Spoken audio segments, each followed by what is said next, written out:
तो last lecture में हमने स्टार्ट करा था आपके साथ बेसिक इंट्रोडक्शन वाला यूनिट। इसके अंदर क्या क्या बातें इंपॉर्टेंट आपके साथ डिस्कस करी थी, जल्दी से रिवाइज कर लेते हैं। सबसे पहले ये बताया था कि इकोनॉमिक्स जो टर्म है वो ग्रीक वर्ड ओइकोनोमिया से डिराइव हुआ था। ओइकोनोमिया वर्ड का खुद का मतलब था हाउस होल्ड। इसके बाद पुराने ज़माने में 19वीं शताब्दी में इसको पॉलिटिकल इकोनॉमी के नाम से जाना जाता था। फिर फादर ऑफ इकोनॉमिक्स थे कौन? एडम स्मिथ, जिन्होंने किताब लिखी थी वेल्थ ऑफ नेशंस। उस किताब को सबसे पहले मॉडर्न वर्क ऑफ इकोनॉमिक्स समझा गया, माना गया, और वो किताब उन्होंने लिखी थी 1776 में। फिर इसके बाद आपको एक सिचुएशन दी थी ताकि आप इकोनॉमिक्स के बारे में समझ सको, कि मैंने आपको बर्थडे पर 1000 रुपए दिए और आपसे पूछा कि आप क्या क्या कर सकते हो।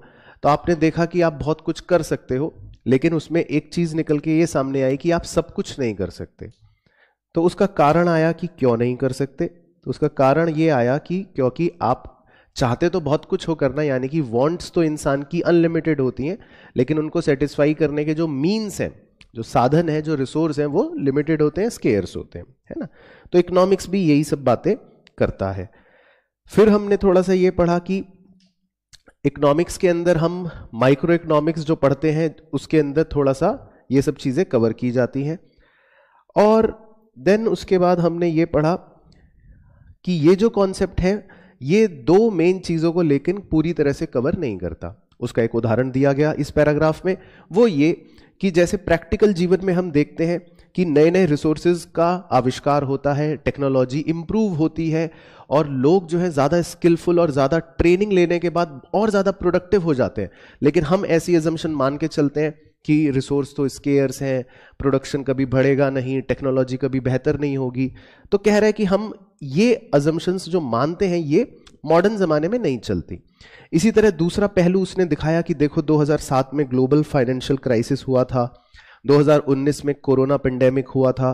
तो ये सब चीज़ें जो हैं ये माइक्रो इकोनॉमिक्स के अंदर हम इग्नोर कर देते हैं। तो वो ये बातें बताने लगा। फिर उसके बाद कहानी थोड़ी सी और आगे बढ़ी और बात आई बिजनेस इकोनॉमिक्स की। तो बिजनेस इकोनॉमिक्स में मैंने आपको सिंपल ये बताया कि बिजनेस इकोनॉमिक्स का मतलब ये कि इकोनॉमिक्स में जो आप थ्योरी पढ़ते हो, जो सिर्फ किताबी बातें हैं, और जो एक्चुअल बिजनेस होता है, यानी कि जो हमारा मेन काम होता है, जो प्रैक्टिकल होता है, तो इकोनॉमिक्स और बिजनेस को इंटीग्रेट करने वाले सब्जेक्ट को हम क्या बोलते हैं? Business economics.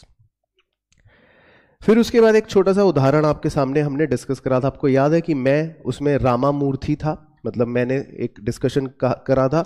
मैंने कहा था कि चलो हम सॉफ्ट ड्रिंक इंडस्ट्री में एक नया अपना प्रोडक्ट लेकर स्टार्ट करते हैं। तो फिर उसमें बहुत से हमारे बीच में तर्क वितर्क हुए। तो अल्टीमेटली इस एग्जाम्पल से हमने ये निष्कर्ष निकाला कि बिजनेस में कुछ भी डिसीजन लेने के लिए बहुत सारे क्वेश्चंस होते हैं दिमाग में। तो वो क्वेश्चंस देखो ये सब थे कि क्या हमें ये बिजनेस करना चाहिए, क्या हमें प्रोडक्ट को लॉन्च करना चाहिए, किस मार्केट में करना चाहिए, कब करना चाहिए, क्या हमारे कंपोनेंट्स खुद बनाएं या हम बाहर से खरीदें, किस दाम पे रखना चाहिए। तो इस तरह के क्वेश्चनों की लिस्ट यहां पर हमने देखी। फिर पॉइंट आया कि भाई ये सब क्वेश्चनों की लिस्ट जो है इनको कौन इसका समाधान बताएगा। तो बिजनेस इकोनॉमिक्स या मैनेजरियल इकोनॉमिक्स या अप्लाइड इकोनॉमिक्स ही इन सारे क्वेश्चनों का समाधान बताएगा। तो ये यहां पे बातें ऑलमोस्ट फिर हमने खत्म कर ली थी। तो बिजनेस इकोनॉमिक्स जो है अंततः होते होते ये निकला कि ये एक तरह से मैनेजरियल इकोनॉमिक्स है, क्योंकि ये बिजनेस के मैनेजर्स की मदद करता है। एक तरह से ये अप्लाइड इकोनॉमिक्स है, क्योंकि इसमें आप इकोनॉमिक्स की थ्योरी को जो पढ़ते हो उसको आप बिजनेस के प्रैक्टिकल जीवन में क्या करते हो? अप्लाई करते हो। तो यहां तक हमने पढ़ लिया था। और फिर लास्ट में ये लाइन थी कि ये सिर्फ नॉर्मल बिजनेसेस के लिए ही नहीं, एनजीओज या और हर तरह के ऑर्गेनाइजेशंस के लिए इक्वली एप्लीकेबल रहते हैं। ठीक है, तो यहां तक सबको ओके हो गया। तो अब हमको आज शुरू करना है आपके साथ बेसिकली बिजनेस इकोनॉमिक्स के अंदर की पूरी गहराई। तो सबसे पहले बिजनेस इकोनॉमिक्स की परिभाषा दे रखी है, तो वो तो फिर से सेम है जहां से हमारा पुराना लेक्चर एंड हुआ था। एक बार आप फिर से अपने माइंड में पिक्चर बना लो कि बिजनेस इकोनॉमिक्स का मतलब ये कि ये एक प्रकार से अप्लाइड इकोनॉमिक्स है, जो क्या करता है, जो इकोनॉमिक्स में पढ़ी गई बहुत सारी थ्योरी, बहुत सारी टेक्निक्स को बिजनेस में प्रैक्टिकल तरीके से अप्लाई करने में मदद करता है, इसलिए हम इसको क्या बोलते हैं, बिजनेस इकोनॉमिक्स बोलते हैं। ठीक है ना। अब ये बोल्ड वाला पैराग्राफ पढ़ के आपको बड़ा दुख पहुंचेगा, लेकिन पढ़ना बहुत जरूरी है। कह रहे हैं our approach in this text is to focus on the heart of business economics. कह रहे देखो बिजनेस इकोनॉमिक्स तो बहुत बड़ा है बच्चों, उसके अंदर तो नाना प्रकार की टेक्निक्स हैं, उसके अंदर तो बहुत सारी चीजें होती हैं, linear programming, regression, capital budgeting, break even analysis, ये वो। तो हम आपको छोटे से मासूम फाउंडेशन के बच्चों को क्या क्या पढ़ा दें, आपको आज ही थोड़ी ना बिजनेस मैनेजर्स बना देंगे हम। तो कह रहे हैं हम बिजनेस इकोनॉमिक्स का सिर्फ आपको दिल पढ़ाएंगे। तो कह रहे हैं ये किताब जो है ये फोकस करेगी बिजनेस इकोनॉमिक्स का जो हार्ट है, मतलब जो मेन चीज है। तो बिजनेस इकोनॉमिक्स की मेन चीज क्या होती है, माइक्रो इकोनॉमिक थ्योरी। तो इसीलिए आप देखोगे कि आपकी इस किताब में बिजनेस इकोनॉमिक्स में आपके सारे चैप्टर्स जो हैं वो सारे के सारे माइक्रो इकोनॉमिक थ्योरी वाले हैं। जैसे कौन से, consumer behaviour, demand, supply, production, cost, markets, elasticity, है ना। तो इसमें कोई भी चैप्टर मैक्रो का या कोई भी बात और कोई बिजनेस की जो ऐसी आपने नहीं सुनी हो, ऐसी की नहीं है। तो ये पूरी की पूरी आपकी जो सिलेबस है ये सिर्फ किस पर बेस्ड है, माइक्रो इकोनॉमिक थ्योरी पर। तो कहने को आपके सब्जेक्ट का नाम बिजनेस इकोनॉमिक्स है, लेकिन क्योंकि अभी आप छोटे मासूम बच्चे हो तो इसीलिए आपको सिर्फ क्या पढ़ाया जा रहा है, सिर्फ उसका दिल पढ़ाया जा रहा है। और उसका दिल क्या है, माइक्रो इकोनॉमिक्स, है ना। तो ये लिखा है। तो इसीलिए दिस थ्योरी कह रहा है provides the manager with basic framework for making key business decision about the allocation of firms scarce resource. तो कह रहा है इसमें आप लेकिन कुछ इंपॉर्टेंट बातें फिर भी सीख जाओगे जब बिजनेस मैनेजर्स आप बनोगे। चलो ठीक है, कोई बात नहीं। तो जो भी सिखा रहे हैं हम तो सीखने के लिए तैयार हैं। तो सबसे पहले वो कह रहा है नेचर। नेचर का मतलब होता है जैसे हर व्यक्ति का एक नेचर होता है, जैसे आपका भी एक नेचर होता है ना, मेरा भी एक नेचर होता है। तो इसी तरह हर टॉपिक का, हर सब्जेक्ट का भी एक नेचर होता है। तो बिजनेस इकोनॉमिक्स का नेचर समझने के लिए पहले हमें थोड़ा सा ब्रीफ में उसके सब्जेक्ट मैटर को पढ़ना पड़ता है कि आखिर इकोनॉमिक्स के सब्जेक्ट मैटर्स क्या होते हैं, कि भाई इकोनॉमिक्स के अंदर बातें क्या होती हैं पढ़ने वाली। तो उसको बच्चों दो पार्ट्स में तोड़ दिया जाता है। दो पार्ट्स कौन से होते हैं, वन बाय वन डिस्कस कर लेता हूं। पहला होता है माइक्रो इकोनॉमिक्स। माइक्रो इकोनॉमिक्स का मतलब होता है कि जिसमें हम किसी इंडिविजुअल यूनिट के बारे में स्टडी करते हैं। बोलो मेरे पीछे पीछे, किसके बारे में स्टडी करते हैं, इंडिविजुअल यूनिट के बारे में स्टडी करते हैं, ठीक है ना। अब इसमें ध्यान रखना, एक कंफ्यूजन करते हैं कई बच्चे अपने दिमाग में। इंडिविजुअल यूनिट का मतलब इंडिविजुअल नहीं होता। इंडिविजुअल मतलब, यूनिट का मतलब इंडिविजुअल नहीं होता। इंडिविजुअल सोचेंगे तो ऐसा लगता है एक आदमी।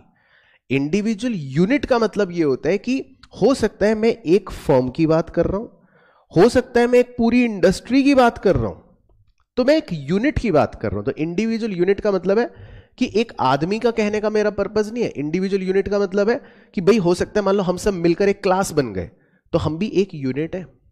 मान लो कोई हमारी स्टडी कर रहा है तो ये माना यह जाएगा कि एक इंडिविजुअल यूनिट की स्टडी हो रही है, तो हम सब भी कलेक्टिवली हो सकता है बैच नंबर 1 बन गए तो हम भी एक इंडिविजुअल यूनिट ही हैं। तो यहां पर इंडिविजुअल यूनिट का ये मतलब है, ठीक है। तो माइक्रो जो होता है वो इंडिविजुअल यूनिट की स्टडी करता है। और क्यों करता है, या इसमें मेन मुद्दा क्या होता है, ताकि हम सही डिसीजंस ले सकें कि कैसे अपने स्केर्स रिसोर्स को एलोकेट करना है। यानी कि माइक्रो का मुद्दा ही सबसे ज्यादा क्या होता है, वही बर्थडे पार्टी वाला, कि आपको अगर 1000 रुपए मिलेंगे तो उन 1000 रुपए को आप कहां पर और कैसे खर्च करोगे। This is only micro economics. तो माइक्रो इकोनॉमिक्स में वो कह रहा है कि हम इंडिविजुअल यूनिट की स्टडी करते हैं और इसमें हम क्या बताते हैं या क्या करने में मदद करते हैं कि कैसे आप अपने स्केर्स रिसोर्सेस को एफिशिएंटली यूज करोगे, इस बात का हम डिसीजन लेने में मदद करते हैं। तो ये माइक्रो इकोनॉमिक्स हो गई। तो माइक्रो इकोनॉमिक्स के अंदर क्या क्या चीजें हमें मेनली स्टडी करनी पड़ती हैं, इस पर आप आर का सिंबल बना लेना। तो आर का सिंबल का मतलब क्या होता है, रटना है आपको। तो मतलब ऐसा समझाऊंगा तो मैं हुई, लेकिन आर के सिंबल का मतलब है कि इस पे ना सवाल एग्जाम में पूछ लिए जाते हैं, तो कोई हम मार्जिन छोड़ नहीं सकते रिस्क लेने का। तो यहां पर इंस्टीट्यूट ने 6 एग्जाम्पल्स दे रखे हैं, तो हमें ये 6 के 6 लर्न करने पड़ेंगे कि भाई माइक्रो इकोनॉमिक्स में हम क्या स्टडी करते हैं, तो हमें 6 के 6 याद होने चाहिए। बाकी मैं समझा देता हूं। प्रोडक्ट प्राइसिंग, प्रोडक्ट प्राइसिंग का मतलब हो गया कि सॉरी, आपके प्रोडक्ट का दाम क्या होगा। कंज्यूमर बिहेवियर, कंज्यूमर बिहेवियर तो आप पूरा का पूरा माइक्रो इकोनॉमिक्स के अंदर आगे पढ़ते रहोगे, जिसमें आप क्या क्या चीजें पढ़ते हो कि कंज्यूमर डिमांड कैसे करता है, कंज्यूमर का इक्विलिब्रियम कैसे निकाला जाता है। तो ये सारी चीजें जो हो गई, ये क्या हो गई, कंज्यूमर बिहेवियर हो गई। तीसरा फैक्टर प्राइसिंग। फैक्टर वर्ड जो है ये इंपॉर्टेंट है, ये आप बताओ कि आपके हिसाब से फैक्टर वर्ड का मतलब क्या होता है। वेरी गुड, बिल्कुल। तो फैक्टर वर्ड का मतलब होता है फैक्टर्स ऑफ प्रोडक्शन। तो कभी भी फैक्टर वर्ड खाली भी आ जाए तो इसका मतलब यही होता है कि वो फैक्टर ऑफ प्रोडक्शंस की ही बात कर रहे हैं, और जिसको बिल्कुल सिंपल देसी भाषा में आप इनपुट्स कह सकते हो। यानी कि प्रोडक्शन को करने के लिए आपको किन चीजों की, किन खाद्य पदार्थों की या किन बेसिक चीजों की आवश्यकता पड़ती है, जिनको हम इनपुट्स कह सकते हैं। उसके बाद number 4, economic conditions of A section of people. तो अब देखो इसमें यहां पर हम कुछ चुनिंदा लोगों के एक सेक्शन की बात कर रहे हैं, अ सेक्शन। तो इसका मतलब ये एक इंडिविजुअल यूनिट बन गया। अब यहां पे कुछ लोग बच्चे ऐसा क्रॉस क्वेश्चन करते हैं कि सर यहां पे लिखा है ऑफ पीपल, तो इसका मतलब इसमें तो 2 से ज्यादा लोग हो गए। तो 2 से ज्यादा लोग होने का मतलब ये नहीं है कि वो मैक्रो हो गया, 2 से ज्यादा लोग होने का मतलब ये है कि वो समूह है, लेकिन वो समूह एक ही समान, एक जैसे लोगों का है। तो ये भी एक इंडिविजुअल यूनिट की ही हम इकोनॉमिक आर्थिक स्थिति डिस्कस कर रहे हैं। इसी तरह बिहेवियर ऑफ फर्म्स, इसमें आप क्या पढ़ोगे, कॉस्ट, रेवेन्यू, ये सब चैप्टर्स आगे आएंगे, जिसमें आप फर्म्स का बिहेवियर पढ़ोगे कि फर्म मतलब जो प्रोड्यूसर होता है वो कैसे बिहेव करता है। छठा, लोकेशन ऑफ इंडस्ट्री, इंडस्ट्री जो है वो कहां लोकेटेड है। तो बेसिकली इन 6 के 6 एग्जांपल्स में आप देखो कि इसमें हम पूरे देश की बात नहीं कर रहे हैं, पूरी इकोनॉमी एज अ होल की बात नहीं कर रहे, सिर्फ किसी पर्टिकुलर यूनिट की बात कर रहे हैं। क्लियर हो गया सब बच्चों को। दूसरा होता है जी subject matter macroeconomics. Macroeconomics हर बच्चा का 12वीं कक्षा में पढ़ ही लेता है जैसे तैसे, ऐसा मेरे को लगता है। तो मैक्रो इकोनॉमिक्स जो होता है वो पूरी इकोनॉमी एज अ होल के बारे में स्टडी करने को हम कहते हैं, है ना, जिसके अंदर आप तरह तरह की चीजें पढ़ते थे या तरह तरह की चीजें इसके अंदर कवर की जा सकती हैं कि हमारे देश के अंदर कितना टोटल कंजम्पशन है, कितनी टोटल सेविंग है, कितना टोटल इन्वेस्टमेंट है, आयात निर्यात कितना है, विदेशी हमारे यहाँ पर निवेश कितना है, एटसेट्रा एटसेट्रा। ये सारी चीजें हम मैक्रो इकोनॉमिक्स के अंदर पढ़ते हैं। फिर से वही सेम कहानी, आर इंस्टीट्यूट ने हमें 6 एग्जाम्पल्स मैक्रो के भी दिए हैं, तो हमें 6 के 6 याद होने चाहिए। क्या क्या, नेशनल इनकम, तो इसमें देश की इनकम की बात हो रही है, तो इसीलिए कौन सा एग्जाम्पल बन गया, मैक्रो का एग्जाम्पल बन गया। दूसरा, जनरल प्राइस लेवल, ये एग्जाम में कई बार पूछ चुका है एमसीक्यू क्वेश्चन कि जनरल प्राइस लेवल बताओ कौन सी स्टडी का पार्ट है। तो जनरल प्राइस लेवल का मतलब होता है एक तरह से कि हम किसी एक प्रोडक्ट की बात नहीं कर रहे। अगर खाली हम एक प्रोडक्ट की बात कर रहे होते, मान लो इसको लिंक कर रहा हूं ऊपर के पहले पॉइंट से, क्योंकि कंफ्यूजन के लिए वो काफी है।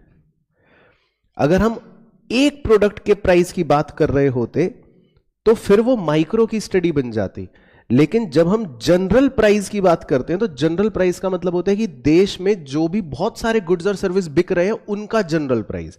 तो इसीलिए यहां पे जनरल वर्ड लगते ही मीनिंग बदल गया। तो क्या आप इस बात को अब समझ पाए? तो जनरल का मतलब हो गया कि आम, यानी कि पूरे देश में बहुत सारे गुड्स और सर्विसेज के क्या दाम चल रहे हैं, तो ये मैक्रो इकोनॉमिक स्टडी का पार्ट होगा। तो क्लियर हो गया ये वाला पॉइंट। तो एक प्रोडक्ट का प्राइस होगा तो कौन सी स्टडी, माइक्रो। और जनरल प्राइस पूछ लेगा तो कौन सी स्टडी? मैक्रो। ठीक है।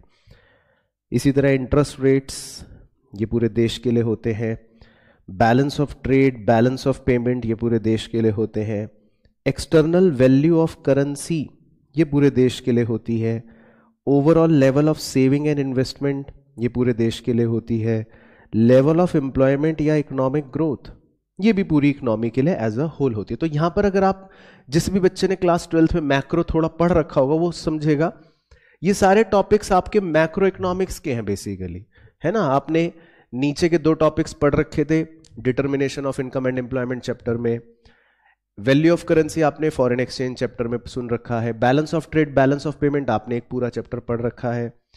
इसी तरह इंटरेस्ट रेट्स आपने आरबीआई का repo rate, reverse repo rate वो एक चैप्टर देख रखा है, नेशनल इनकम आपने एक चैप्टर देख रखा है। तो यानी कि ये पूरे के पूरे सारे एग्जांपल्स मैक्रो इकोनॉमिक्स के एग्जांपल हो गए। तो क्लियर होगी कहानी माइक्रो और मैक्रो। तो जब भी माइक्रो और मैक्रो का जिक्र आता है तो मैं एक बहुत ही विद्वान इकोनॉमिस्ट है उनको कोट कर ही देता हूं। उन्होंने बड़ी अच्छी बात कही थी तो इसीलिए मुझे वो हमेशा याद रहती है। उन्होंने कहा कि माइक्रो का मतलब है कि आप पेड़ों की स्टडी कर रहे हो। किसकी स्टडी कर रहे हो? पेड़ों की स्टडी कर रहे हो। जबकि मैक्रो इकोनॉमिक्स, उन्होंने कहा कि मैक्रो इकोनॉमिक्स का मतलब है कि आप पूरे जंगल की स्टडी कर रहे हो। तो एक शब्द बदलते ही स्टडी बदल गई। कहने को देखने में ऐसी सेम ही बात लगेगी, पेड़ों की स्टडी कर रहे हो तो भी तो पेड़ मतलब जंगल, लेकिन नहीं, मीनिंग अलग हो गया। पेड़ों की स्टडी कर रहे तो वो उन्होंने एक यूनिट बना दिया कि एक इंडिविजुअल यूनिट है पेड़। लेकिन जब हम पूरे फॉरेस्ट को ही कवर कर लेते हैं तो उसमें फिर खाली जरूरी नहीं है ना कि पेड़ हो, उसमें पौधे भी हो सकते हैं, पंछी भी हो सकते हैं, जानवर भी हो सकते हैं, पानी भी हो सकते हैं, नदियां, पहाड़, कुछ भी हो सकता है। तो ये उन्होंने कहा था। तो इस बात से हम माइक्रो मैक्रो के टॉपिक को मान लेते हैं कि हम समझ गए। अच्छा, फिर उसके बाद बिजनेस इकोनॉमिक्स के अंदर हमें जब देखा तो हमने ये शुरू करा कि सब्जेक्ट मैटर माइक्रो भी है, मैक्रो भी है।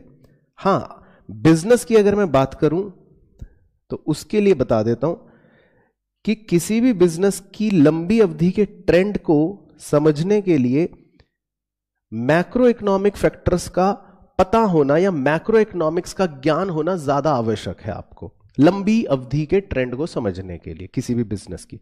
और हालांकि बिजनेस छोटा हो, बड़ा हो, लंबा हो, छोटा हो, कैसा भी हो, उसमें माइक्रो और मैक्रो दोनों ही इकोनॉमिक्स का रोल होता है। मैं एग्जांपल भी दे सकता हूं। आपने कोई छोटी सी भी दुकान अगर खोली तो क्या उसमें आप अपना कॉस्ट एनालिसिस नहीं करोगे? करोगे। क्या उसमें अपना एक, चाहे आपको 1 रुपए की सुई भी बेचनी हो तो क्या उसके लिए आप प्रोडक्ट की प्राइसिंग नहीं करोगे? करोगे। तो यानी कि छोटे से छोटे बिजनेस को भी माइक्रो इकोनॉमिक्स का ज्ञान होना चाहिए। और आपका बिजनेस कुछ मैक्रो फैक्टर्स की वजह से प्रभावित हो सकता है। क्या पता सरकार टैक्स कम ज्यादा कर दे, आपके बिजनेस पे फर्क पड़ेगा। क्या पता आरबीआई रेपो रेट कम ज्यादा कर दे, आपके बिजनेस पे फर्क पड़ सकता है। क्या पता इन्फ्लेशन बढ़ जाए देश के अंदर तो आपके बिजनेस पे इफेक्ट पड़ सकता है। तो छोटे से छोटा बिजनेस भी मैक्रो और माइक्रो दोनों ही इकोनॉमिक्स से क्या कर सकता है? इन्फ्लुएंस हो सकता है।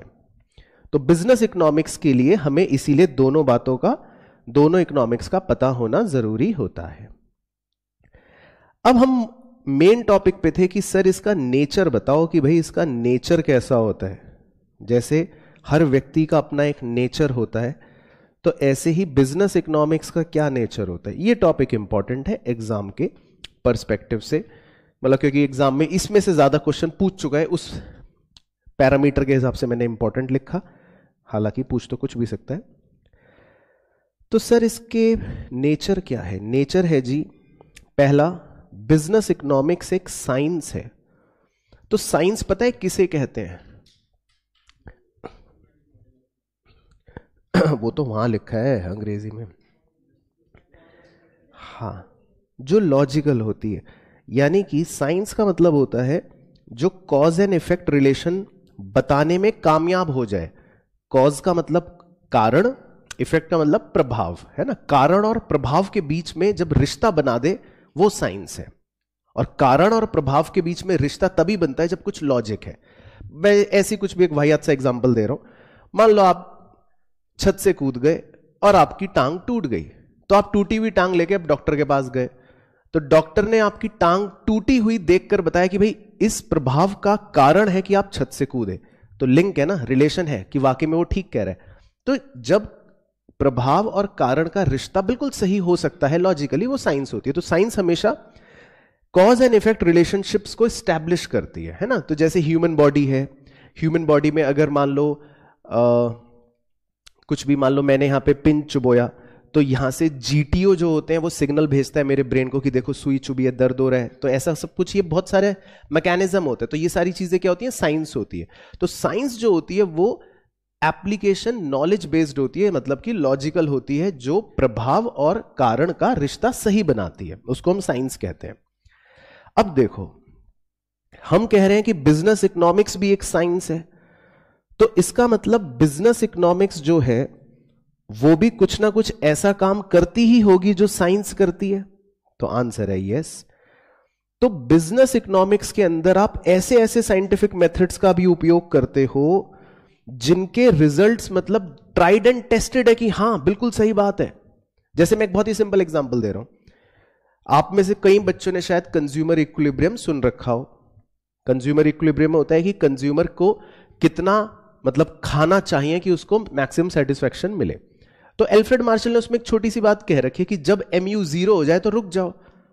तो ये लॉजिकल भी तो है, ऐसा तो नहीं है कि ये गलत है, क्योंकि आप जब कोई भी चीज बैक टू बैक कंज्यूम करते हो तो आपको मजा आता है। तो लेकिन वो ज्यादा कंज्यूम करने से मजा कम भी तो होता रहता है, बैक टू बैक करते रहोगे, एक पॉइंट पर आकर मजा आपका क्या हो जाता है, 0 हो जाता है।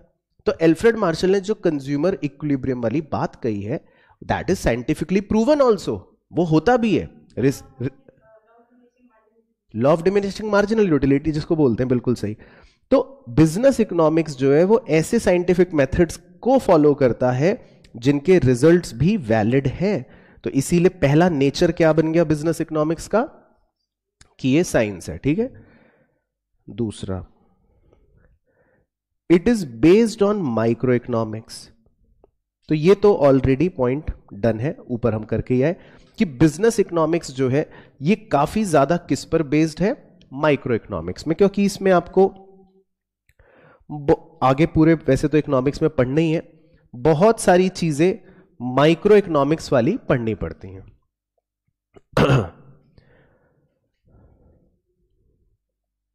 इसके बाद number 3, incorporates elements of macro analysis. इस पर आप स्टार लगा लो। इस लाइन का तो वैसे सिंपल मतलब यह है कि बिजनेस इकोनॉमिक्स के अंदर कुछ आपको एलिमेंट्स, मतलब कि कुछ आपको चीजें मिलती हैं। किसकी चीजें मिलती हैं, मैक्रो एनालिसिस की। अब देखो, ये भी अभी ऊपर आया था पॉइंट सेम। किसी भी बिजनेस को बहुत सारे मैक्रो वेरिएबल्स होते हैं जो इफेक्ट कर सकते हैं, जैसे जनरल प्राइस लेवल, देश में चलने वाला इनकम या एम्प्लॉयमेंट लेवल, सरकारी पॉलिसियां क्या हैं, एक्सचेंज रेट्स क्या हैं, वेजेस या प्राइजेस क्या हैं। बहुत सारी चीजें किसी भी बिजनेस को क्या कर सकती हैं, अफेक्ट कर सकती हैं। तो बिजनेस इकोनॉमिक्स के अंदर आपको किस चीज के भी कीटाणु मिलेंगे, मैक्रो इकोनॉमिक्स के भी कीटाणु मिलेंगे, ये मतलब हो गया। तो अब देखो, दोनों पॉइंट अगर आप जोड़ो तो बिजनेस इकोनॉमिक्स जो है वो किस पर बेस्ड है, माइक्रो पर, और बिजनेस इकोनॉमिक्स के अंदर किसके एलिमेंट्स भी होंगे, मैक्रो के। तो दोनों चीजें हो गई बिजनेस इकोनॉमिक्स के अंदर। बिल्कुल, इसको ये भी बोल सकते हैं कि it is based on macro variables, है ना। तो ये सारे जो मैंने नीले रंग से हाईलाइट करे, ये सारे के सारे क्या हैं, ये है मैक्रो वेरिएबल्स। बिल्कुल सही। इसके बाद देखो नेक्स्ट पॉइंट, अब बंदर के हाथ में आप तलवार दे दो तो वो क्या करेगा, अपनी गर्दन काट लेगा। तो तलवार चलाना क्या होता है, एक कला होती है ना तलवार चलाना। भाई मान लो आपको भी दे दी जाए तलवार, तो आप भी हो सकता है अपनी गर्दन काट लो, क्योंकि ये कला जो है वो आपके पास नहीं है, मेरे पास नहीं है, ये तो कलाकार के पास होती है कि तलवार कैसे चलाई जाए। इसी तरह बिजनेस इकोनॉमिक्स, अब ये बिजनेस इकोनॉमिक्स में इतने सारे टूल्स होते हैं, ऐसे डिसीजंस लेने होते हैं, माइक्रो है, मैक्रो है। तो क्या ये कोई भी कर लेगा, राह चलता रिक्शे वाले को पकड़ लो वो भी कर लेगा, नहीं कर सकता ना। तो बिजनेस इकोनॉमिक्स क्या है? एक कला है। तो ये हर किसी के बस की नहीं है, इसीलिए आपको कलाकार बनाया जा रहा है ताकि ये कला आपके अंदर आ जाए। तो बिजनेस इकोनॉमिक्स एक कला है। नेक्स्ट, इसका नेचर देखो, use of theory of markets and private enterprises. Business economics के अंदर हम किस चीज की थ्योरी को इस्तेमाल करेंगे? मार्केट्स की थ्योरी को इस्तेमाल करेंगे। एंड प्राइवेट एंटरप्राइज वो उसी का एक तरह से बस कॉन्टिन्यूएशन है, आप खाली मार्केट्स तक भी पढ़ के समझ सकते हो। तो बिजनेस इकोनॉमिक्स के अंदर हम मार्केट्स की थ्योरी का इस्तेमाल करेंगे। मार्केट्स की थ्योरी जो है ये आप पूरी की पूरी मेरे साथ पढ़ोगे चैप्टर 4 में, तो इसीलिए इसके बारे में हम चैप्टर 4 में वैसे ही सीखेंगे कि मार्केट की थ्योरी क्या होती है। और क्या नेचर है सर इसका? It is pragmatic. इसकी अप्रोच प्रैग्मेटिक है। प्रैग्मेटिक का मतलब क्या है सर? हाँ, प्रैग्मेटिक का मतलब होता है प्रैक्टिकल अप्रोच है। ऐसा नहीं कि भाई जो बातें इसमें हम पढ़ेंगे वो सिर्फ किताबी बातें हैं, अजम्पशन बेस्ड बातें हैं या बेकार बातें हैं कि सर बाहर की दुनिया में, एक्चुअल दुनिया में कदम रखा तो सब कुछ ही उल्टा निकला। ऐसा कुछ नहीं होगा। बिजनेस इकोनॉमिक्स में जो भी आप पढ़ोगे वो सारा का सारा क्या है? प्रैक्टिकल अप्रोच है। मतलब एक्चुअल में बिजनेस में वो चीजें होती हैं। तो ये देखो लास्ट लाइन में लिखा है, it tackles the practical problems which the firm faces in real world. जो एक्चुअल में दिक्कतें फर्म फेस करती है ये उन प्रैक्टिकल प्रॉब्लम से डील करता है। और क्या नेचर है? इंटरडिसिप्लिनरी। इंटरडिसिप्लिनरी का मतलब क्या होता है? डिसिप्लिन यहां पर उस डिसिप्लिन को नहीं कहते जो आप में नहीं है। यानी कि यहां पे अनुशासन का मतलब डिसिप्लिन नहीं है। डिसिप्लिन कई बार दूसरी जगह पर भी, दूसरे कंटेक्स्ट में भी यूज किया जाता है। डिसिप्लिन का मतलब आप समझ लो सिंपल अपनी देसी भाषा में सब्जेक्ट्स। जैसे आपके कितने सब्जेक्ट्स थे बचपन में? 5। इंग्लिश, मैथ्स, इंग्लिश, हिंदी या अकाउंट्स, इकोनॉमिक्स, है ना। तो इनको सब्जेक्ट्स बोलते हैं, तो सिंपल देसी भाषा हो गई। इसी को डिजाइनर फॉर्म में बोलना तो इनको डिसिप्लिन भी बोल सकते हैं। भाई आपने अलग अलग डिसिप्लिन पढ़ रखे, आपको मैथमेटिक्स, आपको अंग्रेजी, आपको लेखा शास्त्र, आपको अर्थशास्त्र, ये सब डिसिप्लिन हो गए। तो सब्जेक्ट्स को हम क्या भी बोल सकते हैं? डिसिप्लिन। अब इंटरडिसिप्लिनरी इन नेचर का मतलब है कि बिजनेस इकोनॉमिक्स में आपको मैथमेटिक्स भी देखने को मिलेगी, OR भी देखने को मिलेगा। अब ये OR मत पूछना सर ये क्या होता है। OR एक इतना वास्ट सब्जेक्ट है कि आप CA फाइनल में पढ़ोगे। इसके बाद बिजनेस इकोनॉमिक्स में आपको मैनेजमेंट थियरी भी देखने को मिलती है। बिजनेस इकोनॉमिक्स में आपको मुंशीगिरी देखने को भी मिलती है। बिजनेस इकोनॉमिक्स में आपको मार्केटिंग, फाइनेंस, स्टैटिस्टिक्स, ये सब देखने को मिलता है। इसका मतलब बिजनेस इकोनॉमिक्स इतने सारे डिसिप्लिन्स को मिला के बना है। समझ आ गया पॉइंट? तो इस चीज को कहते हैं इंटरडिसिप्लिनरी, मतलब बहुत सारे डिसिप्लिन्स इसमें जुड़े हुए हैं। इसके बाद सितारा, बिजनेस इकोनॉमिक्स का नेचर नॉर्मेटिव है। तो पहले आपको ये पूरा पॉइंट समझाने के लिए मुझे बीच में एक चर्चा घुसानी पड़ेगी कि भाई इकोनॉमिक थ्योरी जो होती है वो माना जाता है 2 प्रकार की हो सकती है। एक को बोलते हैं पॉजिटिव और एक को बोलते हैं नॉर्मेटिव। पॉजिटिव और नॉर्मेटिव क्या होते हैं, एक बार थोड़ा सा इसकी चर्चा आपके साथ कर लेता हूं। पॉजिटिव इकोनॉमिक्स जो होती है वो चलती है व्हाट इज के ऊपर, कि क्या है। यानी कि ये थोड़ा थोड़ा होती है फैक्ट्स पर बेस्ड।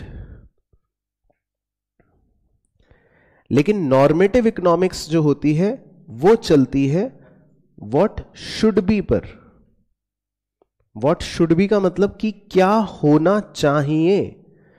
तो जहां पर भी अंग्रेजी में हम ऐसी बातें करते हैं कि क्या होना चाहिए, तो इसका मतलब हम ओपिनियन बेस्ड बात कर रहे हैं। भाई आप भी कहते हो ना कि सर ऐसा होना चाहिए, वैसा होना चाहिए, पढ़ाई नहीं होनी चाहिए, मस्ती होनी चाहिए।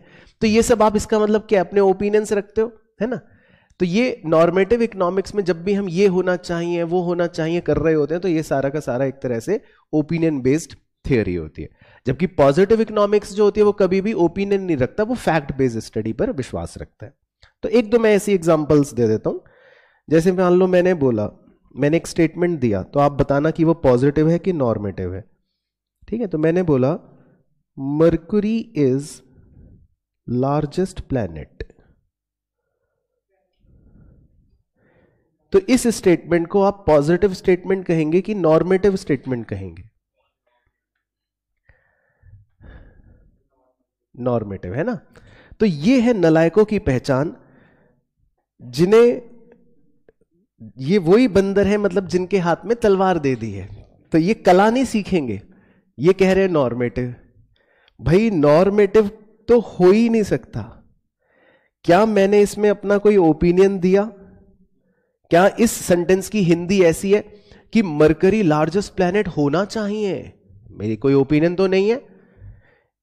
ये स्टेटमेंट तो किस पर बेस्ड है? फैक्ट पर बेस्ड है, कि भाई फैक्ट पर बेस्ड के मुताबिक आप कहोगे कि सर ये स्टेटमेंट फॉल्स है ना। आप फैक्ट के बेस पर क्या बोलोगे कि ये स्टेटमेंट तो फॉल्स है। तो इस स्टेटमेंट को पॉजिटिव कहते हैं। नॉर्मेटिव कब कहते हैं? जब मैं कोई ओपिनियन दूं। अब मैं लिख ही देता हूं नॉर्मेटिव, अगला आपसे पूछता नहीं ताकि गड़बड़ी ना हो। अब मैं अगला स्टेटमेंट लिखता हूं, मैंगो इज बेटर देन बनाना। तो ये स्टेटमेंट क्या है? नॉर्मेटिव, क्योंकि मैं एक ऐसी बात कह रहा हूं जो फैक्ट बेस्ड नहीं है। कोई इसका फैक्ट थोड़ी ना है कि मैंगो जो है वो बेहतर है केले से, क्योंकि कुछ लोग कहेंगे केला बेहतर है, कुछ लोग कहेंगे मैंगो बेहतर है। तो इसका मतलब ये फैक्ट बेस्ड नहीं है। इसको आप ट्रू फॉल्स के व्हाइट या ब्लैक के एरिया से नहीं अलग कर सकते। तो ये तो मेरा ओपिनियन हो गया ना। तो इसको क्या बोलते हैं? नॉर्मेटिव। तो समझ आया पॉइंट थोड़ा थोड़ा? बाकी इससे ज्यादा डिटेल आपको ज्यादा जानने की जरूरत नहीं है। तो क्लियर हो गया? पॉजिटिव मतलब व्हाट इज, मतलब हिंदी में लिख देता हूं, पॉजिटिव का मतलब है क्या है, और नॉर्मेटिव का मतलब क्या होना चाहिए। बस ऐसे आप सोचो तो वो होता है पॉजिटिव और नॉर्मेटिव। तो ये बातें यहां पर भी दे रखी, मैं आपको दिखा देता हूं। तो उन्होंने ये सब समझा रखा है। कह रहे हैं देखो, दो तरह के इकोनॉमिक थ्योरी होती हैं, पॉजिटिव और नॉर्मेटिव। कह रहे हैं पॉजिटिव में हम व्हाट इज देखते हैं, जबकि नॉर्मेटिव में हम व्हाट ऑट टू बी देखते हैं। ऑट टू बी का मतलब शुड बी ही होता है, अगर आपको लिखना हो तो। ऑट टू बी का मतलब शुड बी ही होता है। तो अब देखो हम कहां पर थे? हम ये कह रहे थे कि बिजनेस इकोनॉमिक्स का नेचर कैसा है? नॉर्मेटिव। इसका मतलब बिजनेस इकोनॉमिक्स क्या करता है? ओपिनियन देता है। वो मैनेजर को कहता है अबे ये होना चाहिए, तेरी कॉस्ट ज्यादा है, कॉस्ट कम होनी चाहिए, तेरे प्रोडक्ट्स कम बन रहे हैं, तुझे ज्यादा बनाना चाहिए, तू अभी इक्विलिब्रियम पर नहीं है, तुझे इक्विलिब्रियम पे आना चाहिए। तो इसका मतलब बिजनेस इकोनॉमिक्स का नेचर कैसा है? नॉर्मेटिव नेचर का है। तो ये था मेन फीचर कि बिजनेस इकोनॉमिक्स का नेचर जो है वो किस प्रकार का है? नॉर्मेटिव है। वो ओपिनियंस देता है, वो सजेशंस देता है मैनेजर को कि ये होना चाहिए। समझ आ रहा है पॉइंट? तो इसीलिए बिजनेस इकोनॉमिक्स का नेचर क्या है? नॉर्मेटिव है। बाकी वो लास्ट में एक लाइन चिपका रहा है, वो भी बताया। तो वो ये कह रहा है कि भाई देखो, हालांकि इसका मतलब ये नहीं है कि वो पॉजिटिव है ही नहीं। कह रहा है बिजनेस इकोनॉमिक्स में वैसे तो दोनों के ही एसेंशियल्स हैं, पॉजिटिव के भी नॉर्मेटिव के भी, लेकिन कह रहे हैं हां ज्यादा तवज्जो किसको दी जाएगी? नॉर्मेटिव को। मतलब ऐसा समझ लो कि हम एक प्रोडक्ट तैयार कर रहे हैं जिसमें 80% इंग्रेडिएंट जो है वो नॉर्मेटिव का है और 20% किसका है? पॉजिटिव का। तो ये वो कह रहा है। चलो जी, अब आते हैं जी इसके स्कोप पर। बस लास्ट टॉपिक है। स्कोप का मतलब हो गया कि इसका दायरा, बिजनेस इकोनॉमिक्स का स्कोप जो है वो क्या हो सकता है। तो वैसे तो बिजनेस इकोनॉमिक्स के स्कोप को हम सोच ही नहीं सकते, क्योंकि बताओ क्यों नहीं सोच सकते? क्योंकि ये बहुत विशालकाय स्कोप है। तो किसी भी बिजनेस के अंदर इतने सारे फैक्टर्स और इतनी सारी बातें होती हैं जिनमें भी बिजनेस इकोनॉमिक्स डील करता है, और किसी भी बिजनेस के बाहर भी इतनी सारी बातें होती हैं जो बिजनेस को अफेक्ट कर रही होती हैं, उससे भी बिजनेस इकोनॉमिक्स डील करता है। तो इसका मतलब बिजनेस इकोनॉमिक्स का स्कोप तो इतना बड़ा है, इतना सब कुछ है, जितना हम सोच भी नहीं सकते, उतना बड़ा है। तो सर अगर बिजनेस के अंदर की कोई समस्याएं हैं तो उन्हें हम क्या बोलेंगे? इंटरनल इश्यूज या ऑपरेशनल इश्यूज। तो अंदर की समस्याओं का समाधान तो हम माइक्रो इकोनॉमिक्स की सुविधाओं से उठा लेंगे। कैसे भाई? अंदर की समस्या कंपनी के लिए क्या होती है कि मैं अपने मेरे प्रोडक्ट की कॉस्ट क्या है, मैं कितना प्रोडक्शन करूं, मेरा इक्विलिब्रियम कहां होगा, मेरा प्रॉफिट मैक्सिमाइजेशन कहां होगा, मैं कौन से मार्केट में काम करूं, ये मेरी कंपनी की अंदर की समस्याएं हैं। तो हम अपनी कंपनी की हर अंदर की समस्या के लिए किससे समाधान पूछते हैं? माइक्रो इकोनॉमिक्स से। अच्छा, कुछ समस्याएं बाहर से भी आ सकती हैं। सरकार ने टैक्स ज्यादा लगा दिया, दुनिया में इन्फ्लेशन बढ़ गया, दादाजी ने रेपो रेट कम कर दिया, डॉलर महंगे हो गए, जो हमारी कंपनी के बाहर के कुछ फैक्टर्स हैं, तो उनको हम क्या बोलते हैं? एक्सटर्नल इश्यूज या एनवायरमेंटल इश्यूज, मतलब पर्यावरण वाले इश्यूज। तो इन सब समस्याओं का समाधान हम किससे मांगेंगे? मैक्रो इकोनॉमिक्स से, क्योंकि मैक्रो इकोनॉमिक्स किस में डील करता है? इन्हीं सब बाहरी चीजों में डील करता है, बड़ी वाली चीजों में डील करता है, इन्फ्लेशन में डील करता है, गवर्नमेंट पॉलिसी में डील करता है, टैक्स में डील करता है, रेट्स में डील करता है। तो देखो कितना बड़ा स्कोप हो गया बिजनेस इकोनॉमिक्स का। मतलब बिजनेस इकोनॉमिक्स में आप सब कुछ संभाल सकते हो बिजनेस से रिलेटेड। अपनी अंदरूनी समस्याओं को किसकी मदद से सुलझाओगे? माइक्रो की मदद से। और बाहरी समस्याओं को किसकी मदद से सुलझाओगे? मैक्रो की मदद से सुलझाओगे। समझ आ गया स्कोप? सिंपल। तो कुछ अंदरूनी समस्याएं हैं, बस वो आपको मेन पता होनी चाहिए कि वो क्या हो सकती हैं अंदरूनी समस्याएं। तो वैसे तो पूरा आप आगे की जो पूरी आपकी जर्नी है इस सिलेबस की, उसमें माइक्रो ही माइक्रो भरी पड़ी है। तो कह रहा है एक तो डिमांड की फोरकास्टिंग, ये अंदरूनी समस्या है। तो ये आप डिटेल में कहां पढ़ोगे? चैप्टर 2 में। तो इसको छोड़ देते हैं पैराग्राफ को। चैप्टर 2 तो पूरा हमें पढ़ना ही है, डिमांड और डिमांड फोरकास्टिंग पूरा उसमें पढ़ना है। और क्या अंदरूनी समस्याएं होती हैं? प्रोडक्शन कितना करें, कॉस्ट कितनी आएगी मेरे प्रोडक्ट की, ये हमें कहां पढ़ना है? पूरा का पूरा चैप्टर 3 में, है ना। तो माइक्रो की अंदरूनी समस्याएं क्या होती हैं? यही होती हैं। और क्या है अंदरूनी समस्याएं? Inventory management. ये नहीं पढ़ेंगे सर हम। इन्वेंट्री मैनेजमेंट का मतलब होता है कि भाई आप कितने डब्बे अपनी दुकान पे रखते हो, उसको मैनेज भी तो करना आना चाहिए ना आपको। तो ये आपको अकाउंट्स वाले सर ने सिखाया होगा, एक इन्वेंट्रीज चैप्टर है ना, उसमें आप सीखते होंगे शायद फीफो लीफो ऐसी कुछ बातें सिखाई होंगी। तो इसका मतलब वो इन्वेंट्री मैनेजमेंट है, कितने डब्बे रखने हैं बना के। तो ये सब भी होगा, अंदरूनी समस्याएं हैं। और क्या है अंदरूनी समस्याएं? कि हम कौन सा मार्केट स्ट्रक्चर रखें, हमारी प्राइसिंग पॉलिसी क्या होगी। ये पूरा का पूरा हम कहां सीखेंगे? चैप्टर 4 में। वो पूरा मार्केट्स का चैप्टर है, चैप्टर 4। और क्या है अंदरूनी समस्याएं? Resource allocation. भाई अपने रिसोर्सेस को मैं एलोकेट कैसे करूं? तो ये तो हर बिजनेस की सबसे बड़ी माइक्रो इकोनॉमिक समस्या यही होती है कि मैं अपने रिसोर्सेस को एलोकेट कैसे करूंगा, क्योंकि रिसोर्सेज स्केर्स है और मैं करना चाहता हूं बहुत सारी चीजें। तो ये भी मेरी अंदरूनी समस्या है। इसके अलावा मेरे पास पूंजी कहां से आएगी, मैं निवेश कहां कहां करूं, ये सब चीजें। तो ये सारी चीजें भी मेरी अंदरूनी समस्याएं हैं।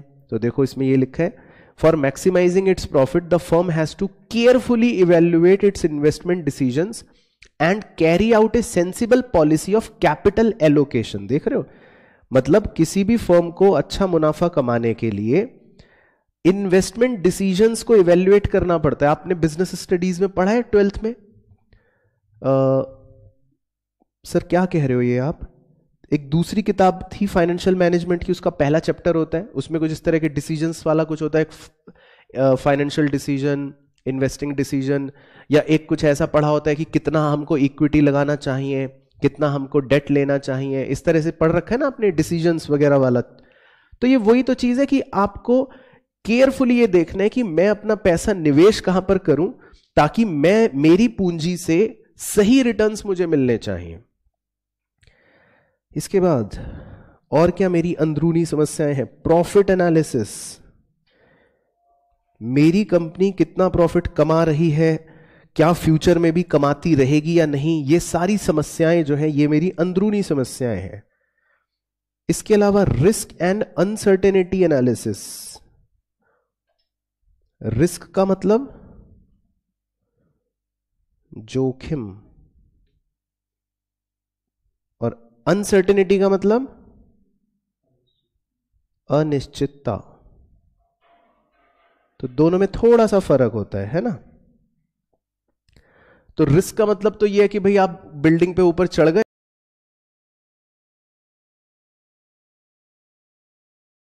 तो आप जोखिम ले रहे हो, तो रिस्क है। तो बिजनेस में रिस्क होता है, बिजनेस में रिस्क होता है।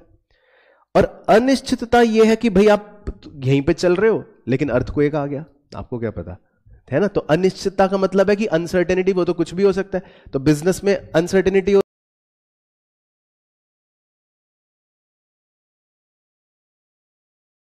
पड़ता है। तो मतलब ये देखो, इतनी सारी समस्याएं हैं बिजनेस में अंदरूनी, लेकिन इन सब अंदरूनी समस्याओं का समाधान हमें कहां मिलेगा?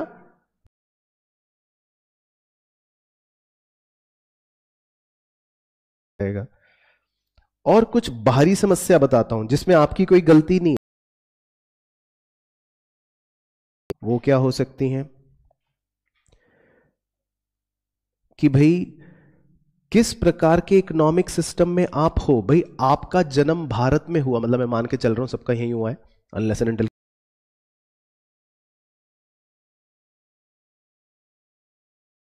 सिस्टम में हो, ये तो भाई जो हो गया हो गया। अब इसमें आप क्या कर सकते हो? तो ये तो बाहरी फैक्टर है, आउटर फैक्टर है, एनवायरमेंटल फैक्टर है। बिजनेस साइकिल की आजकल कौन सी स्टेज चल रही है, हालांकि ये हम पढ़ेंगे,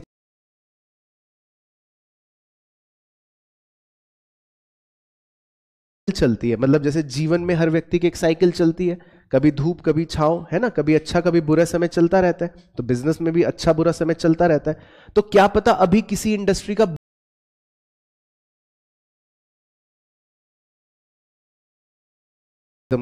और अगले दिन लॉकडाउन लग गया, तो इसमें तो भाई बुरा समय चल रहा है इस इंडस्ट्री का, तो इसमें बाहरी फैक्टर है, अब क्या कर सकते हैं। तो बिजनेस साइकिल जो है वो कौन सी, हम कुछ नहीं कर सकते।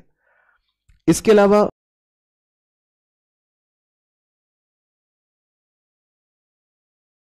कंपनी का कोई दोष नहीं है या आपकी कंपनी का कोई योगदान नहीं है। भाई देश की नेशनल इनकम, देश की सेविंग, देश की इन्वेस्टमेंट, उसमें आप कुछ नहीं कर सकते। इसी तरह सरकार क्या पॉलिसियां बना रही है।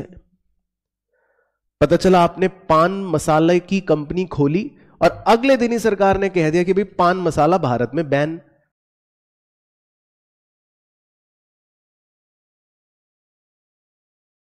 जी, यानी कि सेंट्रल बैंक कुछ ऐसा डिसीजन ले रहे हैं जो शायद आपके बिजनेस को इफेक्ट कर दे, तो उसमें भी आपकी तो कोई गलती नहीं है, आपके कंट्रोल में तो ये फैक्टर नहीं है, ये भी बाहरी फैक्टर है। इसी तरह सामाजिक या आर्थिक,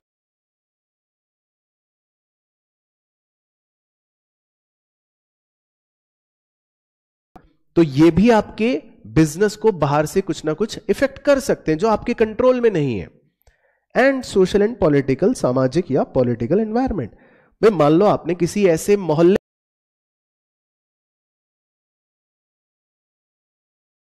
एनवायरनमेंट भी आपके बिजनेस को इफेक्ट कर सकता है। तो बहुत से ऐसे फैक्टर्स हैं जो आपके बिजनेस के बाहर के फैक्टर्स हैं, एनवायरमेंटल इश्यूज हैं, यानी कि आउटसाइड वाले इश्यूज हैं। तो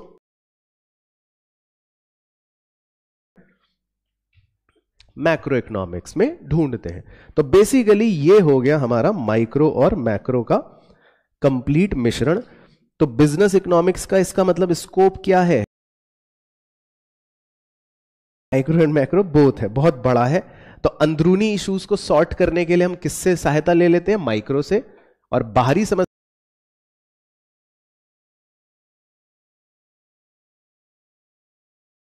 तो अब आपका मेन होमवर्क क्या बन गया? देख लो पूरा ये यूनिट फिनिश। तो अब आपको सुंदर सुंदर इसको रिवाइज करके अच्छे से नोट्स बनाने हैं कंप्लीट। तो यूनिट 1 फिर आपका फिनिश।